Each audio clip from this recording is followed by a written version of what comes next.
비판을 뽑아내고 사랑을 선택하라. 자, 한 목소리로 같이 봉독합니다. 비판을 받지 아니하려거든 비판하지 말라. 너희가 비판하는 그 비판으로 너희가 비판을 받을 것이며 너희가 헤아리는 그 헤아림으로 너희가 헤아림을 받을 것이니라. 어찌하여 형제의 눈 속에 있는 티는 보고 내 눈 속에 있는 들보는 깨닫지 못하느냐. 보라, 내 눈 속에 들보가 있는데 어찌하여 형제에게 말하기를 나로 내 눈 속에 있는 티를 빼게 하라 하겠느냐. 외식하는 자여, 먼저 내 눈 속에서 들보를 빼어라. 그 후에야 밝히 보고 형제의 눈 속에서 티를 빼리라. 거룩한 것을 개에게 주지 말며 너희 진주를 돼지 앞에 던지지 말라. 그들이 그것을 발로 밟고 돌이켜 너희를 찢어 상하게 할까 염려하라. 아멘. 자, 오늘 말씀은 다른 사람을 비판하지 말아라, 이 말씀입니다. 여러분, 새 가족들이 교회에 처음 이렇게 오셨을 때 여러분의 눈은 벌써 이 판단이 들어가는 거예요. 이게 스캔이 쭉 위에서부터 3초도 안 걸려요. 예, 그래서 저 사람 얼굴, 또 저 사람이 입는 그 옷, 저 사람의 어떤 이 모습을 보고 벌써 이 사람이 이런 사람이다, 저런 사람이다, 벌써 이렇게 판단이 간다라는 거예요. 여러분, 성경은 왜 우리에게 이 판단을 지나서 비판하지 말라라고 그렇게 말씀하고 있습니까? 첫 번째는 그것은 부메랑처럼 돌아오기 때문이다라는 거예요. 여러분, 이 1절 말씀 그 상반절에 보면 비판을 받지 아니하려거든 뭐 하지 말라? 비판하지 말라. 옳은 이야기라도 남한테 비판 당하는 거, 그거 기분이 썩 좋지 않습니다. 누구에게나 비판당하는 거 좋아할 사람 없어요. 여러분 중에 목사님, 나 이 비판당하는 거, 누구에게 판단당하는 거 저 좋습니다 라고 하는 분들, 손 들으라. 아무도 손 안 들을 겁니다. 손 드는 사람 이상한 사람이죠. 그렇죠? 주님께서 뭐라고 말씀하시냐면 너 비판받는 거 싫지? 그러면 너도 남 비판하지 마. 성경의 이 황금률이 뭡니까? 네가 대접받기 원한다라면 네가 대접하라는 거죠. 이게 성경의 황금률이에요. 마찬가지예요. 비판받기 싫으면 너도 비판하지 말라라는 거예요. 여러분, 연말이 돼서 요즘 직장인들이 이렇게 송년회 모임에서 이렇게 일반 사람들 술자리도 많고 그러는데 그 술자리를 빠지지 않는데요. 화장실도 가질 않는답니다. 왜 그러냐면 그 빠지면 자기가 거기에 이 비판의 대상이 된다라는 거예요. 그래서 화장실 가는 것도 그냥 빨리 갔다 온대요. 그래서 2차, 3차까지 가는 이유가 자기가 빠지면 자기가 조리돌림을 당한다라는 거예요. 그래가지고서 그게 싫어가지고 끝까지 그 자리를 지킨다라고 그렇게 얘기를 하잖아요. 왜냐하면 자기 뒤에서 험담 당하는 게 싫다라는 거죠. 근데 아이러니하게도 남을 많이 비판하는 사람 치고요, 자기가 이렇게 비판당하는 것을, 이 비판에 대해서 너그러운 사람 제가 보질 못했어요. 남 욕 많이 한 사람은요, 자기에게 누가 뭐라고 단 한마디를 하면은요, 그거에 대해서 아주 발끈한다라는, 사실은 이게 이 죄된 인간의 모습이라고 생각합니다. 영적인 법칙은 분명해요. 오늘 2절 말씀 다시 한 번 더 봉독해 봅니다. 너희가 비판하는 그 비판으로 너희가 비판을 받을 것이며 너희가 헤아리는 그 헤아림으로 너희가 헤아림을 받을 것이니라. 여러분, 남에게 대한 그 날카로운 잣대, 그 포인트 있잖아요. 그 엄격한 그 기준, 그것이 사라지는 게 아니에요. 여러분, 이것이 바로 이 손가락 법칙이라고 그러잖아요. 남을 향해서 이 하나의 이 손가락을 갖다가 이 포인트 하면은 그 네 손가락은 자기한테 4배로 돌아온다라는 거예요. 그렇지? 이게 영적인 법칙도 마찬가지죠. 여러분, 기독교인들은 하나님 믿는 사람들은 축복만 하는 거예요. 다른 사람에게 복을 말하는 자가 우리 믿는 자들입니다. 단연코 내가 저 사람에게 판단하고 비판할 때 그 4배로 자기에게 비판이 오게 되어진다라는, 그게 하나님의 심판 중에 하나라는 거예요. 여러분, 또 비판하는 사람 주변을 보세요. 친구가 없습니다. 친구가 없습니다. 그렇잖아요. 누가 사람 없을 때 남 비판하는 사람, 좋아할 사람 누가 있습니까? 좋아하는 것처럼 보여도 저 사람 믿을 사람 못 되는구나, 저 사람 또 다른 사람 만나면 나에 대한 비판할 거라고 생각하기 때문에 외로운 거예요. 그래서 시편 109편 17절부터 18절 말씀 읽어보세요. 그가 저주하기를 좋아하더니 그것이 자기에게 임하고 축복하기를 기뻐하지 아니하더니 복이 그를 멀리 떠났으며, 또 저주하기를 옷 입듯 하더니 저주가 물같이 그의 몸속으로 들어가며 기름같이 그 뼛속으로 들어갔나이다. 여러분, 제가 목회자로서 여러분들에게 아주 중요한 어드바이스를 하나 드린다면, 저주를 하면 반드시 그 저주가 자기에게 온다라. 여러분, 저주하기를 좋아하니까 그것이 자기에게 임하더라는 거예요. 축복하는 걸 기뻐하지 않으니까 그 복이 어떻게 된답니까? 멀리 떠나간다. 저주하는 것을 또 옷 입더라니까 그게 물같이 그 자기 뼛속으로 그것이 들어올 정도로, 여러분, 반드시 자기에게로 돌아온다라는, 여러분, 구약 성경에 보면 자기뿐만 아니라 자기 자녀들까지에게도 들어간다라고 얘기하는, 이게 영적인 원리예요. 네. 말이 영이라고 그랬어요. 축복도 마찬가지입니다. 내가 저 사람 싫지만, 저 사람 밉지만 저 사람에게 축복을 하는 그 순간, 저 사람이 그 축복을 받지 아니하면 그 축복이 누구한테 온답니까? 이게 나한테 돌아온다라고 우리 주님이 말씀을 하셨어요. 저는 우리 성도님들이 축복만 받기를 원합니다. 그래서 여러분들이 자녀들에게 위대한 그 영적 유산을 물려주시길 원한다라면 비판을 멈추시길 바랍니다. 저는 그래서 제 입에서 정말 할 수만 있으면 이 비판의 그 모습을 갖지 않으려고 제가 스스로 몸부림칩니다. 우리 주님은 긍휼을 여기는 자를 긍휼히 여김을 받을 것이라고 그랬어요. 저는 여러분들이 하나님의 긍휼하심을 받길 원해요. 여러분, 다른 사람에게 저 사람을 막 도와주고 싶은 마음이 생겨야죠. 그렇죠? 근데 저 사람 보면은 그 마음이 떠나간다라고 생각했을 때 얼마나 외로운 인생이 되냐라는 거예요.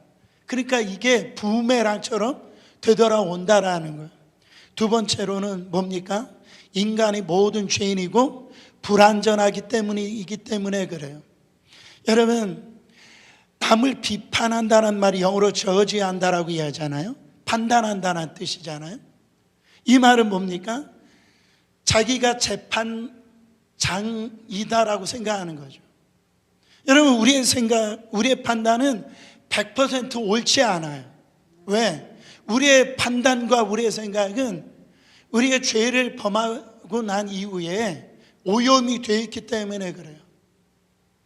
어떤 누구도 우리가 보고 듣고 읽는 것에 오류가 있을 수도 있고, 또 정확한 정보를 들었다 할지라도 그것을 해석할 수 있는 능력이 거기에 오염될 수가 있다라는 거죠. 우리가 자라온 배경이 다르고 가치관이 다르고 신앙의 경륜이 다르기 때문에 내가 지금 철석같이 옳다라고 주장할지라도 그것이 바로 이것이 다 옳은 것이 아닐 수 있다라는. 여러분, 중세기 때 어떻게 생각했습니까? 태양이 지구 주위로 돈다라고 그렇게 생각했어요. 그래가지고 이것을 바로 이 태양 주위로 바로 지구가 돈다라고 얘기했을 때 미친 사람이라고 그렇게 얘기를 했단 말이죠. 여러분, 그런 거예요. 우리는 지금 그게 아닌 줄 알잖아요. 그거를 만약에 지금 지구 주위로 태양이 돈다라고 얘기하면은 이 부끄러운 일이 되잖아요. 우리가 함부로 남을 비판하면 안 되던 까닭은 여러분, 우리 모두에게는 그 사람의 모든 사정을 다 알 수가 없다라는 거죠. 저 사람의 지금 환경이, 처지를 우리는 다 알 수가 없어요. 그렇잖아요. 이 자녀들은 부모님을 다 알 수가 없죠. 부모가 되어서 자기 자식을 낳았을 때 그때 부모님이 왜 그렇게 나에게 그렇게 했는지를 그제서야 깨닫게 되잖아요. 여러분, 내가 그 직장의 사장이 되지 않고서 월급날이 돼가지고 그 사람에게 그 바로 월급을 주는 그 사장의 위치를 잊지 않고는 그 사원들은요, 그 사장의 마음을 다 알 수가 없네요. 제가 부목사할 때 담임 목사님을 안다라고 했는데 막상 돼보니까 모르고 있었더라는 거죠. 여러분, 우리가 저 사람이 지금 어떤 형편 처지에 있는지, 아픔이 있는지, 왜 저 사람이 저런 행동을 할 수밖에 없는지 우리는 다 판단할 수 있는 능력이 우리 가운데 없다라는 거예요. 여러분, 한 번은 어떤 분이 그래요.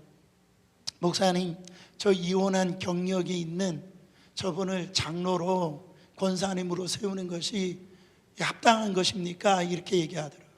물론 이혼하고 이렇게 가정적으로 이렇게 되어지면은 이 장로님으로 이렇게 세우기에 어렵죠. 그러나 그 안에 그 한번 들어가 보면은요, 제가 목회를 해보면은 정말 믿음 좋고 신실한데 이혼할 수밖에 없는 분들이 솔직히 계시더라고요. 막상 들어가 보면은 남편이 술 먹고요, 막 이 주사를 하고 막 때려요. 그리고 그거에 대해서 시어머니가 동조를 하는 거예요. 그 사람의 그 환경으로 딱 들어가 보면은 만약에 제가 그런 환경이 있다 하면은 정말 그게 수긍이 될 정도로 내가 거기에서 나는 살 수 있을까? 여러분, 이거 어떤 부분에 대해서 제가 얘기하는 이 포인트를 이해하시길 바랍니다. 우리는 저 사람에 대해서 다 몰라요. 우리는 그 현실적으로 보여지는 것으로 그 판단하지, 저 사람이 있는 내면 안에 어떤 고통이 있는지, 어떤 아픔이 있는지, 어떤 절망감이 있는지, 어떤 처지가 있는지. 그래서 청소년들이 그들이 이렇게 방황을 했던 이유가 뭐냐면은 그 샌프란시스코에서 그 연구가 나왔잖아요. 제가 주일날 설교를 했지만 자기 말을 따뜻하게 한 사람도 들어주었다라면 자기가 이렇게 비행 청소년이 되지 않았을 거라는 거예요. 그런데 이 자기를 만나는 사람들마다 너는 왜 그런 행동을 하느냐, 왜 그렇게 그런 짓을 하느냐 판단하고 비난만 했지 그 마음의 그 아픔과 절망을 들어주지 않았다라는 거죠. 사랑하는 성도 여러분, 그렇기 때문에 우리는 함부로 비판하면 안 된다라는 거예요. 또 세 번째로 보면은 우리가 이게 자기 중심적이기 때문에 영적인 그 무지가 우리 안에 들어있다라는 거죠. 보세요. 3절부터 4절 말씀 읽어보세요. 어찌하여 형제의 눈 속에 있는 티는 보고 내 눈 속에 있는 들보를 깨닫지 못하느냐. 보라, 내 눈 속에 들보가 있는데 어찌하여 형제에게 말하기를 나로 내 눈 속에 있는 티를 빼게 하라 하겠느냐. 지금요 무지한 거예요. 못 보는 거예요. 여기서 티는 카르포스라고 하는 작은 톱밥 먼지입니다. 여러분 들번호 아시죠?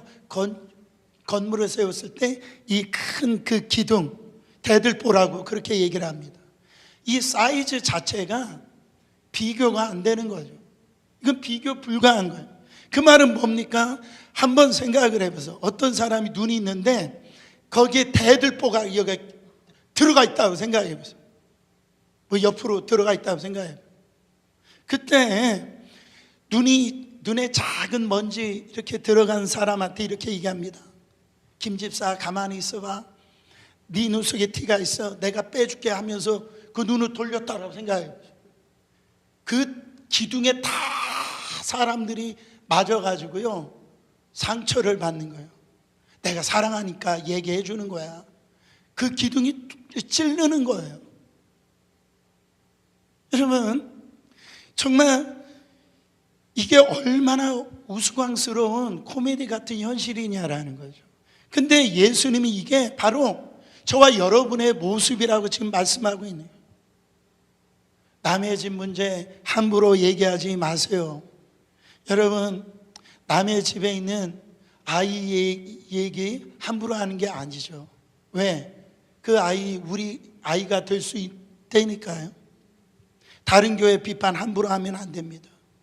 우리 교회도 그럴 수 있다라는, 왜? 연약한 점이 많기 때문에 그래요. 제가 이번에 한국에서 어떤 식당에서 식사를 하는데 식당 주인이 들어온 그 TV가 너무 크게 이렇게 틀어놨는데 드라마를 어쩔 수 없이 이렇게 밥을 먹으면서 이게 시청할 수밖에 없었어요. 드라마 내용은 이거예요.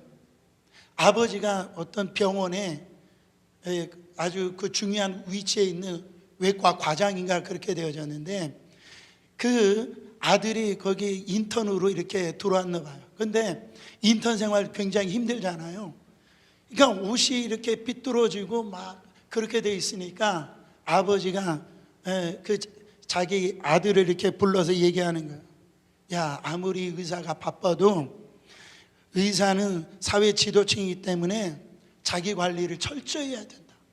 그래가지고 옷매무새가 흐트러진 것은 네 마음 자세가 흐트러지는 것이기 때문에 앞으로 주의해라 이렇게 얘기하는데, 가만히 보니까 그 외과 그 의사 되는 아버지는요 거기 같이 일하고 있는 간호원하고 불륜을 하고 있는 그런, 그게 드라마다. 여러분 자기는 진짜 심각한 죄를 짓고 있으면서 아들의 옷매무새 흐트러진 것을 지금 잔소리하고 있는 거죠. 우리는요 제가 그걸 보면서 여러분들도 아마 그런 얘기를 할 거예요. 너나 잘해 이렇게. 그죠? 너나 잘해. 하나님 보시기에 형제의 눈에 티끌을 가지고 흥분하고 있는 우리 모습, 뭔가 그냥 조그만 것 하나 그거 발견한 거 가지고 흥분하고 있는 모습이 우리가 그렇다라는 거예요. 내 눈에 있는 들보로부터 먼저 빼고 이야기를 하자는 거예요. 우리 안에 얼마나 자기 중심적인 그 의가 더덕더덕 우리 안에 붙어 있는지 몰라요. 여러분 우리는요 자기 자신에 대해서 얼마나 관대합니까?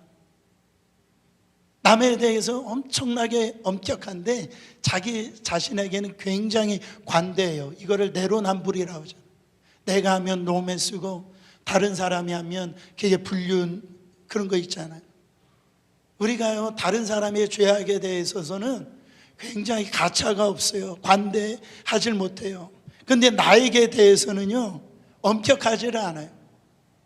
사랑하는 성도 여러분, 내가 사고 쳤을 때는 나는 그만한 이유가 있어. 근데 저 사람이 사고 쳤을 때는 그렇지, 저게 인간이야 뭐 이렇게 그렇게 얘기를 한다라는, 우리가 얼마나 남한테 매정한지 몰라요. 너무너무 매정해요. 로마서 14장 10절 말씀 읽어보세요. 네가 어찌하여 내 형제를 비판하느냐, 어찌하여 내 형제를 업신여기느냐. 우리가 다 하나님의 심판대 앞에 서리라. 왜 비판하냐면 저 사람을 무시하는 거예요. 업신여기는 거예요. 그게 다 어디 앞에 선답니까? 하나님의 심판대 앞에 선다라는 거죠. 여러분, 내가 지금 말하는 이것이 다 글로 기록되어져 있다라고 생각해 보세요. 세상은 그게 안 들을 수도 있지만 하나님 앞에 우리가 말한 것이 다 심판대 앞에 간답니다. 기록되어져 있는다라는, 이거 정말 무서운 거예요. 두려운 겁니다. 제가 주일날도 야고보서를 하고 금요일날도 지금 이 예수님의 이 산상수훈에 대해서 말씀을 전하는데 가만히 보세요. 다 말이에요. 신앙생활 대단한 것 같지만은 여러분, 이 말 한마디에 천국이 되어줄 수도 있고 지옥이 될 수도 있어요. 말 한마디에 저 사람 살릴 수도 있고 저 사람을 죽일 수도 있어요. 얼마나 무서운지 몰라요. 여러분, 초대교회 때도 그랬어요. 초대교회 문제가 뭐냐면은 여러분, 초대교회가 성령이 임하시니까 뭐 3,000명이 뭐 5,000명이 교회에 몰려오는 거예요. 이게 복음이 이게 들어가니까 이방인, 헬라인들이 이제 예수를 믿게 되어져요.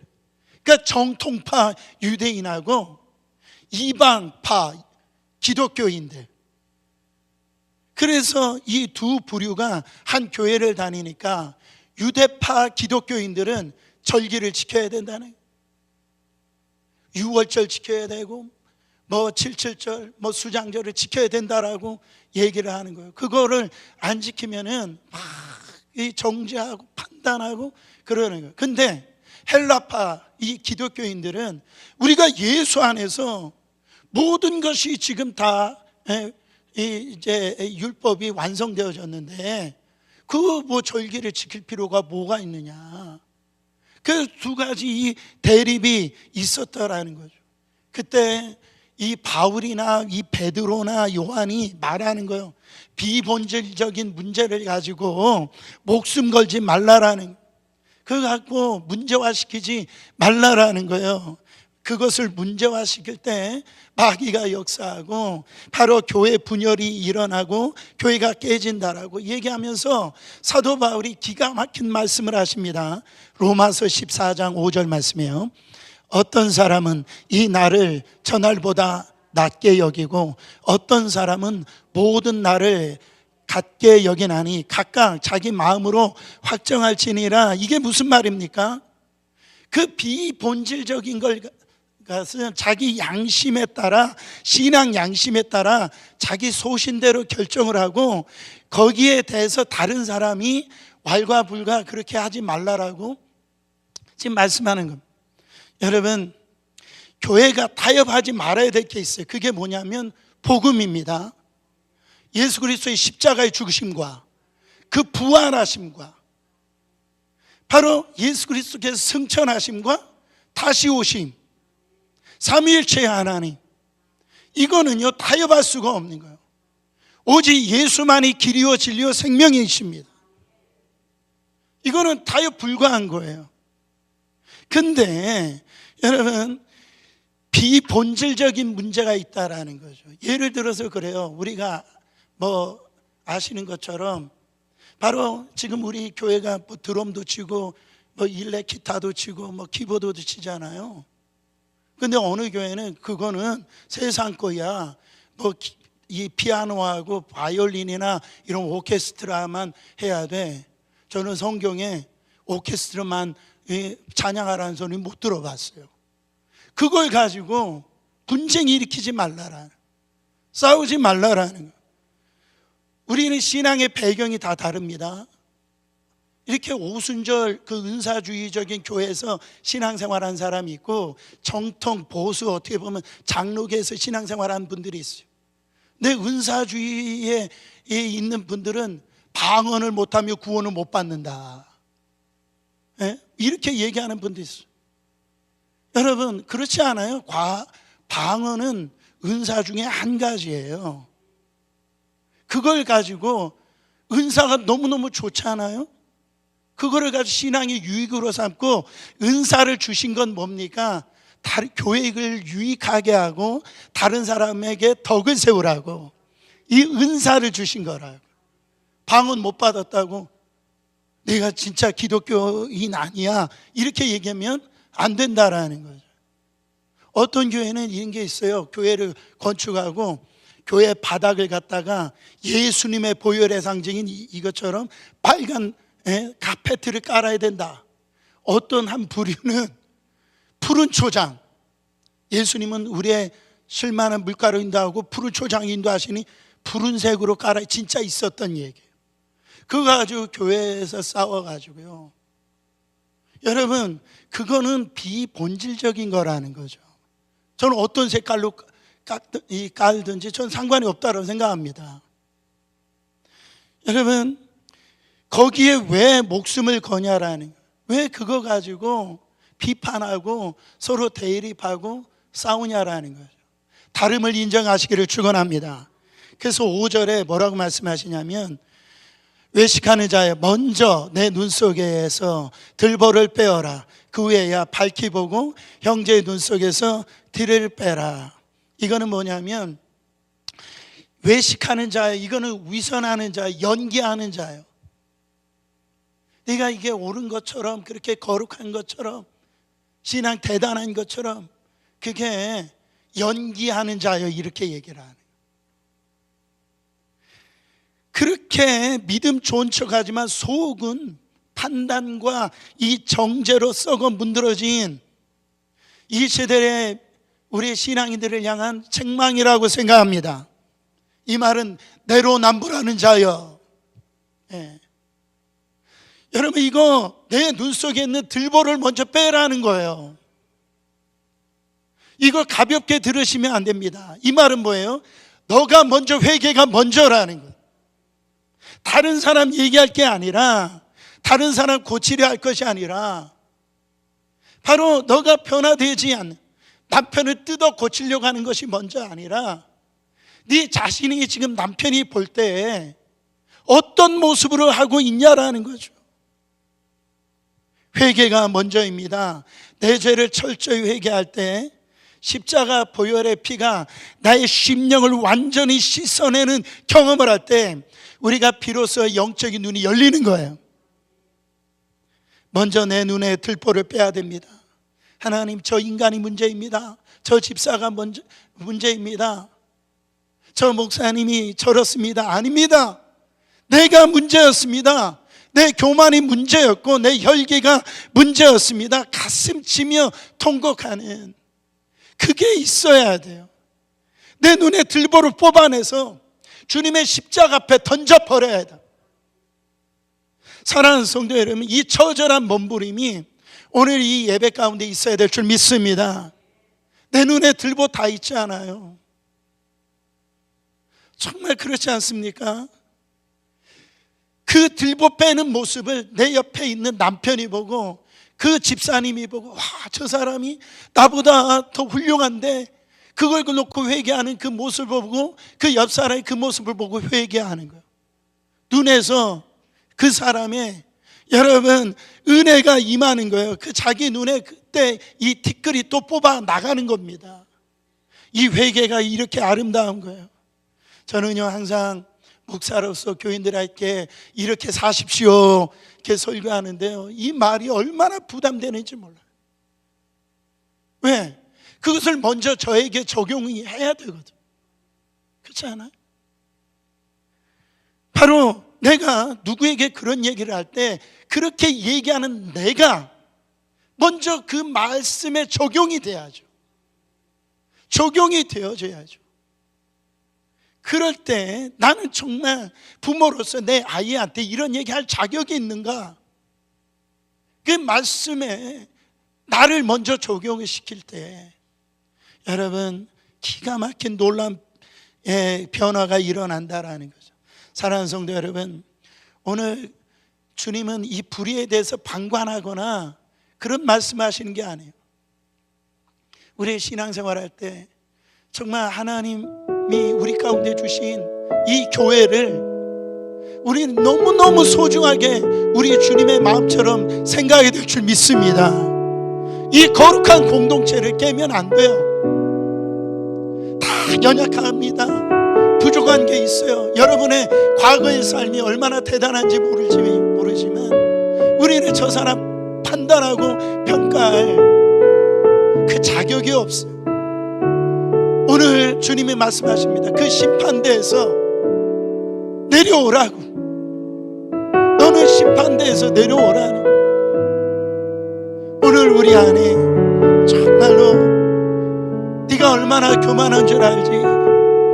남이 했던 이 얘기 저 얘기 그걸 가지고 저 사람 마음을 아프게 하고 저 사람의 기를 죽이고 저 사람의 마음에서 기쁨을 사라지게 하고 정말로 성령께서 원하시지 아니하는 그런 일을 할 때가 너무나 많이 있어요. 우리 교회가 정말 성령이 주시는 이 마음을 우리가 나눠서 여러분 따뜻한 교회가 되기를 예수 그리스도 이름으로 축원합니다.